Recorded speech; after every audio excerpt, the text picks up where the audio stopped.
योग की परिभाषा समझो। योग का मतलब जुड़ना।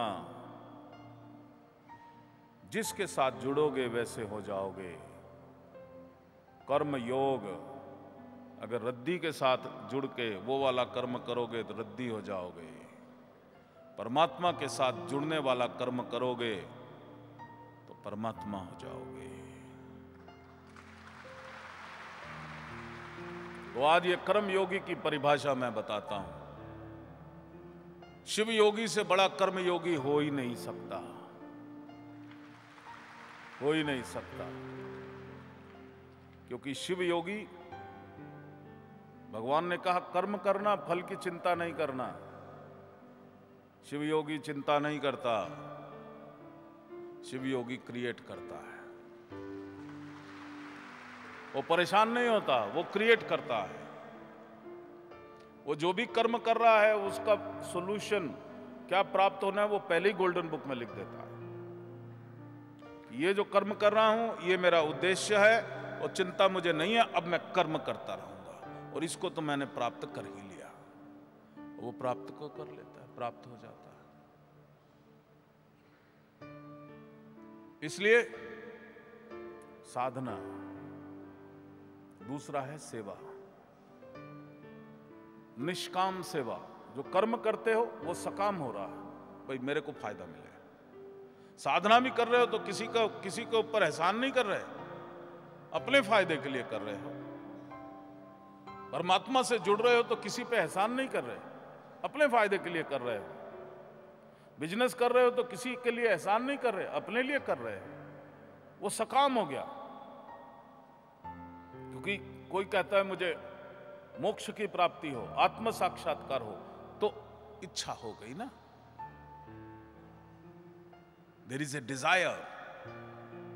ये बात अलग है कि डिजायर की क्वालिटी अलग हो गई, बहुत रिफाइंड हो गई। तो लोग बोलते हैं इच्छा मत करना। इच्छा नहीं करोगे तो तुम और एक बंद गोभी में कोई फर्क नहीं है, बेकार है। इच्छा जो है वो डिजायर आपको डायरेक्शन दे रही है, ड्राइव दे रही है। आत्म साक्षात्कार को प्राप्त हूं वो भी एक इच्छा है। गौतम बुद्ध ने कहा मैं घर छोड़ रहा हूं, मुझे ज्ञान चाहिए, तो वो अनिच्छा से नहीं गया था, डायरेक्शनलेस नहीं गया था, वो इच्छा थी। जैसे जैसे साधना करोगे इच्छाओं का रूपांतरण होगा। गोल मैनिफेस्टेशन इज वेरी इंपॉर्टेंट। हर किसी के जीवन में एक उद्देश्य होना चाहिए। उद्देश्य ही नहीं बनाना समाज को। उद्देश्य, व्हाट इज माई गोल, एक कागज पे लिख के लगा लेना, भाई ये मेरा शरीर होना चाहिए, ये मेरे मन की स्थिति होनी चाहिए, ये मेरा जीवन होना चाहिए। और फिर मेहनत करो उसको प्राप्त करने के लिए। रास्ता मैं तुमको बताता हूं। जो रास्ता मैं शिव योग का तुमको बता रहा हूं उसमें असफलता मिल ही नहीं सकती, सफलता मिलेगी। लेकिन शिव योग खाली शरीर से नहीं होता।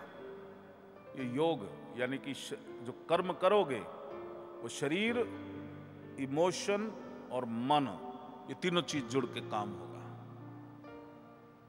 कोई आके बोले जी मुझे फल नहीं मिला, क्या तूने शरीर से किया था या इमोशंस जोड़े थे या मन जोड़ा था?